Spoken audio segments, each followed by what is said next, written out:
Hello welcome back to my channel Swax kitchen. आज मु आपण मानक पई पुणी थरे गोटे साउथ इंडियन फेमस रेसिपी नै के आछि जोटा कि हमर ब्रह्मपुरिया घरे घरे भी फेमस। एटा गोटे एमती का रेसिपी जोटा कि आपण मानक पार्टी पूरा अरुचि छड़े दबो। हेले आजिर रेसिपी मु आपण मानक टिके नुआ स्टाइल ले बनै कि देखैबी। आपण माने तो आगरु तेंतुली चारु, आंबुल चारु, टमाटो चारु ए सब जिंस निहाती टेस्ट करथिबे। हेले मु आज आपण मानक पई गोटे मिक्स चारु रो रेसिपी नै के आछि। तो चलंतु स्टार्ट करबा आज रेसिपी।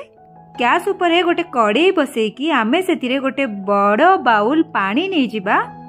देन सेथिरे अल्प तेंतुली, गोटे छोट आंबुल एवं गोटे छोट टमाटो को एमती काटिकी पकई नबा सेथिरे। वर्तमान सेथिरे स्वाद अनुसार लुण, गोटे चामच हळदी गुंड, गोटे चामच लंका गुंड एवं मेंचाए धनिया पत्र को पकई नबा।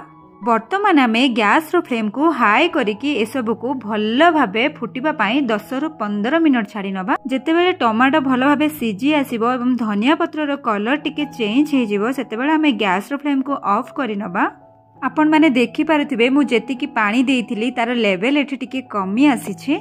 वर्तमान आमे पकेइथिबा तेंतुली सबु को चारु रु काढी नबा, काहेकि ना तेंतुली सिजी जिबा परे पाटी को बाजिले एते भल लागिबोनी।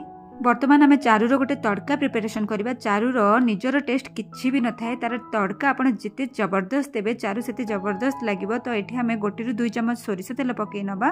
तेल टिके गरम हे आसीबा परे गोटे चम्मच सोरिष, गोटे चम्मच पान मधुरी, 5-7टा छेचा रसुण, देन गोटे छोट खंड अदा को आमे टिके छेचिकी पकेइ नबा सेथिरे।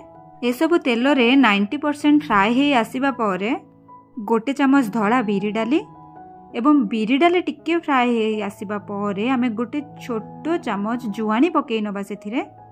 10 रु 15 सेकेंड जुआनी को टिके फ्राई कर सारिबा परे आमे 2-3टा सुखिला लंका को एमती टिके छिंडे की पकेइ नबा। मेंचाए फ्रेश भृषंग पत्र को सेथिरे पकेइ नबा। देन फुटण को टिके साइड करिकी आमे गोटे छोट चामच हेंगु को पकेइ नबा तेल रे एवं ए सब को संगे संगे भलो भाबे आमे स्पाचुला सहायता रे मिसेइ नबा।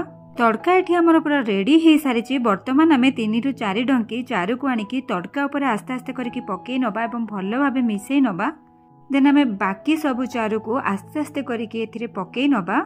जेहेतु तड़का बहुत गरम थाए सेथिला कि मु अल्प चारु प्रथमे पकेइ नेइथिली, जहा द्वारा आपन को ऊपर आ छिटकी की पड़ीबनी। वर्तमान आमे ए सब को आउ गोटे मिनट हाई फ्लेम रे फुटेइ सारिबा परे फटाफट सर्व करि नबा। एही रेसिपीटी आपन मानक पई बनेबा बहुत इजी एवं गरम भात सहित खाइबा तो एटा एते रुचिकर लागिथाय। आपन माने थरे बने की खाइले ही जानि परिबे। ओके, तो आजिरो ए मिक्स चारु रो प्रिपरेशन आपन मानकु केमती कोन लागिला मते कमेंट रे निहाती जणैबे एवं काहाकु काहाकु ए रेसिपी बहुत भल लागे मते निहाती जणैबे। आजि पई रहिली पुणी देखाबो नुआ वीडियो रे। Bye bye.